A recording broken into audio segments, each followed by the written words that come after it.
Are we actually witnessing a cult forming in real time? Sorry to break it to you, but the rapture happened this week and you didn't make the cut. Neither did I. But in all seriousness, I found RaptureTok to be quite captivating. As someone who is interested in religious structures and phenomenon, I started looking into it. What I didn't expect to find was the fact that some things just didn't quite add up the more I dug beneath the surface. And I found myself asking a very unexpected question. Are we really just seeing mass hysteria playing out in real time? Or is there actually something sinister happening here? Let's get into it. Okay, so for anyone who hasn't actually heard about this whole RaptureTok thing that's been happening over the past couple of weeks, let me just give you a really brief overview so that we're all on the same page as we look into the rest of this story. On June 17th, a man named Brother Joshua appeared on a South African pretty popular podcast, and he revealed something surprising to the audience. He knew when the rapture was going to happen. He didn't present himself as a pastor or an established prophet, but instead just as a regular guy.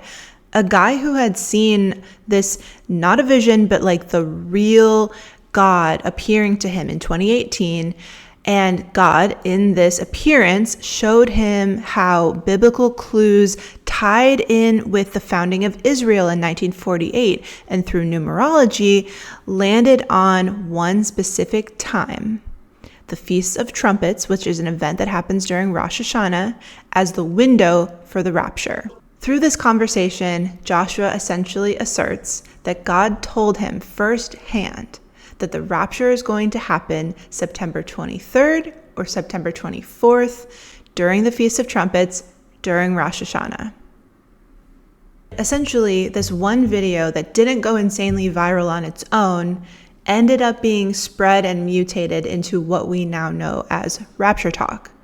And RaptureTok has been huge. In the last few days, the term rapture on just regular search engines went up 1,000%. On TikTok itself, a couple 100,000 videos were made about this. It became huge, seemingly overnight. And all of this from one podcast that happened in June, halfway across the world. I found that kind of strange. And to be honest, when I first heard about RaptureTok, despite the kind of strange situation that I could kind of see, I essentially brushed the whole thing off. After all, I've heard of false prophets. Nothing new there. I've heard of people believing in the rapture. It seems to happen every number of years. Nothing new there. And I know things go viral all the time on TikTok. Just because it doesn't make sense to me doesn't mean that something algorithmically didn't actually legitimately happen. So there's nothing really to look into there either. As much as I was inclined to just let my biases tell me what to believe about this story, I just couldn't shake this very small nagging feeling that there was something here to look into. And there was. The main question that I felt like was really important to ask here was, who is Joshua and what is his actual goal? What does it seem like his real goal here actually is? Is it that he's this honest person who maybe is misled or something like that, but is truly wanting people to just know about the rapture, know when it's happening? Obviously, we know at this point it didn't actually happen, but at that point, maybe he genuinely really believed this and he's an honest person, and that's the end of the story. But maybe there's another part of the story. So I need to start by understanding more about him, and that's exactly what I did. I just started looking for his social media account. Surely he has a history of talking about this if it's such a big deal for him. He's probably built some kind of community on some platform somewhere, right? I was kind of surprised to find that I couldn't find any social media at all. A TikTok? Nope. A YouTube account? Didn't see one. Instagram? Doesn't seem to be there. I had his first and last name, so it seemed like it should be pretty easy to find, especially if he wants it to be found. And yet, nothing came up. So then I started thinking, okay, well, maybe I was right to look into this. Maybe there's something else going on here, because truly, he's probably The only person to go viral on TikTok who doesn't actually have a TikTok account? I've never even heard of that before. That's strange. So I went back to the interview where he's talking about his vision and what he thinks is going to happen and everything like that. And I'm wondering, like, what's the plan here? You know, like, just in case there's something strange going on, like, what does it seem like his actual plan is? And the only thing tangible I could really latch onto was the fact that he claimed he was going to be live streaming the Rapture, essentially doing a live stream on September 23rd, so that at some point everyone in the whole world can see that he gets raptured. So I'm like, okay, well, let's see if I can find that. But then I remembered back, like, well, wait a second. If he doesn't even have social media, was he just making that up? So I did a little bit of digging. I started looking around TikTok since that's where this whole thing originated, and I wanted to find something that would link back to whether or not he was telling the truth about being live streamed, because it wasn't linked that from what I could see in the interviews themselves. So is he telling the truth? Is he lying? And y'all, he was telling the truth. So I was not expecting to actually find this live stream, but I literally found it. Interestingly, it wasn't super easy to find. It was almost kind of hidden. But then again, it makes sense if you're him, and let's just imagine you're being 100% honest about this. Maybe you're a little nervous about live streaming this because, like, what if you're wrong and then you look like a goof in front of a bunch of people, you know? So I could kind of see why he might not have made a huge deal about the live stream, but still I found it a little bit strange. This is such a huge phenomenon, and yet when I went onto the live stream itself and found the channel that was hosting it, there were like 5,000 people watching, which is a lot. I mean, that's a lot for a live stream, especially when the channel it was on only had 25,000 subscribers on YouTube. All I can say was I wasted a bit of my time on September 23rd watching this live stream because I wanted to know who else is associated with this and what are they saying. And what I found was pretty interesting. I mean, they seemed pretty genuine. They were obviously spending their whole day doing this, so they had some level of investment. And I started to watch the number of people viewing this live stream go up and up and up. It went from 5,000-ish to around 10,000. I think the highest number I personally saw, and I didn't watch the whole thing, but the highest number that I saw personally was around, I think, 11,000. All signs kind of pointed to it seems kind of real-ish. And eventually, not at first, but eventually Joshua did jump onto the live stream. So he was there. Just like he said he was going to do, he was there. So now I'm back to thinking, okay, maybe I'm just reading too much into this. Maybe, he lives in a different country. He's all the way across the world. Maybe he just is approaching this differently than me. He's thinking about it differently than me. I need to give him the benefit of the doubt. And maybe he's being tricked by somebody else. I genuinely did not know what to think. All I knew was that I watched this man come to the end of their first round of live streams, and he genuinely looked disappointed on his face. Okay, that is what I will say. He looked sincerely sad. He really expected that the rapture was going to happen. And I just found that to be so fascinating. And I kind of just, I took a little bit of time, back off of the issue, not worry about it too much. And I thought I would check back in, I think it was just a few hours later the same day, check back in on that channel to just learn more about the guy who was actually hosting the live stream. So this is a channel called Medic for Christ. And so I just started watching some different videos that this person had put out. And then y'all, this is so crazy. I'm watching a video. I exit the video and the video is gone.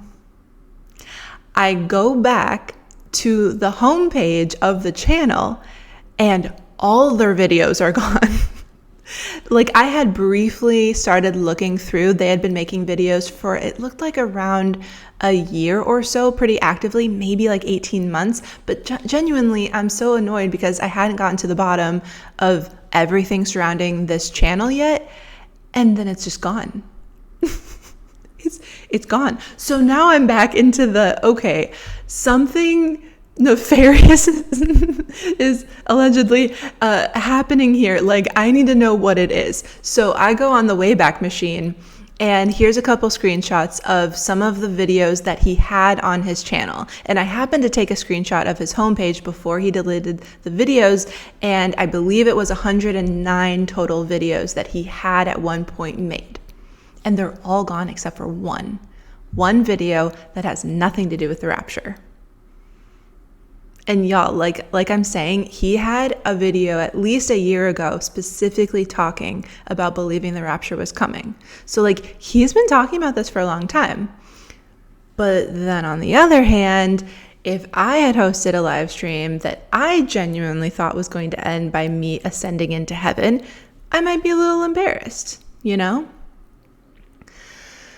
So who knows? I don't know what to think. And just when I thought that I had hit a dead end and I wasn't going to get any more information and I was going to be confused about this forever and maybe have nothing to even report to you guys, I happened to remember one little detail that he had said in one of those videos that I watched that in the frenzy I had somehow forgotten about. He actually mentioned that Joshua did have a YouTube channel.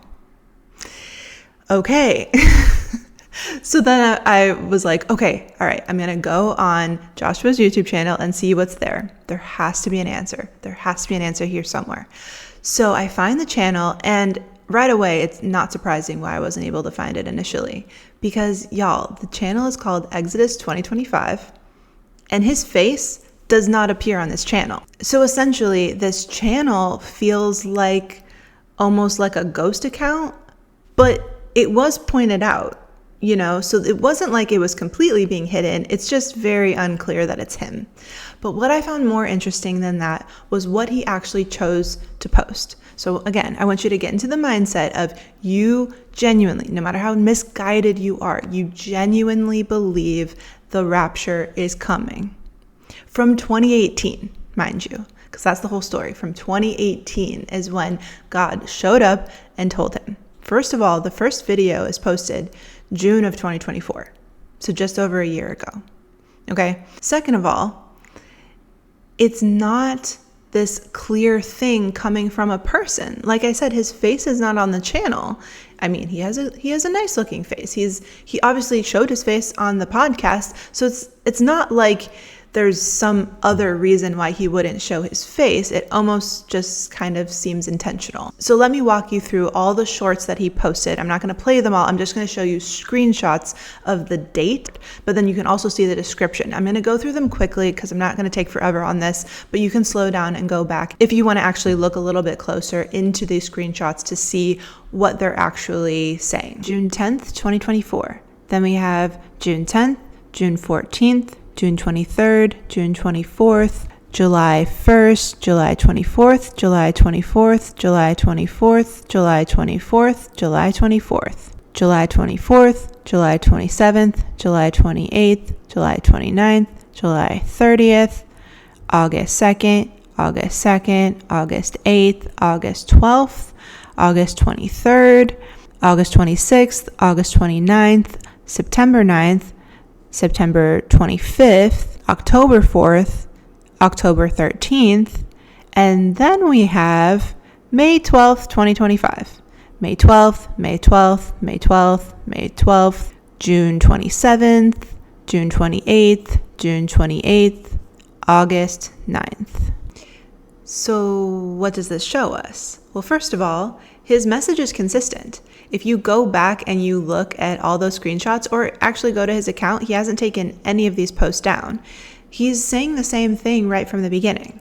It's just interesting to see the trend of when he posts what he posts. So there's a couple things here that are counterintuitive once you know the broader context of the story. First of all, he goes on the podcast June 17th for the first time. Not only does he not post anything about the podcast on his channel, he doesn't kind of pick up posting more at that same time. There's this huge gap between May and the end of June with nothing during the time where you'd think that he would post something. Another thing that's strange is the whole virality sensation has taken place specifically in the last couple of weeks, which means that he stopped posting August 9th right before this whole thing kind of took off. That to me is strange. That tells me that there's something about this account that he doesn't really want to be associated with. He doesn't want to make the connection between his in-person podcast and this account. He doesn't want this account amplifying anything he's done in any other context, and he doesn't want it associated with the virality of RaptureTok. It's just strange. If Joshua's being sincere, there's a few things that stand out as strange. There's accounts being scrubbed, there's accounts being in existence but hard to find. There's this ghost phantom narrative of somehow him going viral on TikTok without him actually being on TikTok. There's just enough things that I think a normal person would not do. And let me know what you think in the comments. So I wanted to wait until after we knew for sure that this did not happen. The rapture didn't happen. It's definitely false, because I wanted to see how people would spin the narrative and if they would spin the narrative. And that was when I woke up this morning to this video. Okay, so in this video, I'm going to show you how Joshua is right. And what the Lord told Joshua is still going to happen. So the first thing I'm going to say is, let God be true and every man a liar. So earlier today, I prayed to the Lord with tears in my eyes, and I just asked for answers. I was so confused because all of the confirmations I received came from the Spirit within me. So I was confused as to why the Holy Spirit within me is affirming Joshua's testimony and has given me all of these confirmations for it not to be true. So I'm going to show you that Joshua is right, that the calendars are backwards, and I'm going to prove it to you here. Yeah. So if you were sitting there thinking, well, people will see that Joshua was wrong, obviously they would never want to follow him after that, you might be wrong. Who knows? Like I'm saying, it's hard to believe that someone would actually take such a big risk on purpose when they don't know if it'll backfire or not.